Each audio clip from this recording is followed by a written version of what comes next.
Nagputol ulit ako ng damo kanina, hindi ko na binidyo.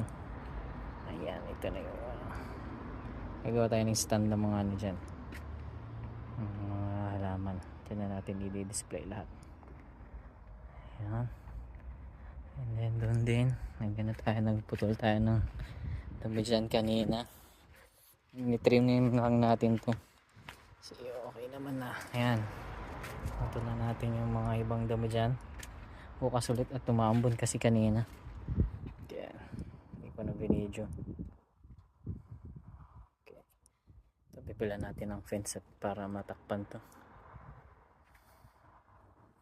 Ayan nga, ito yung namin sira-sira, natin palitan natin yung bubungan.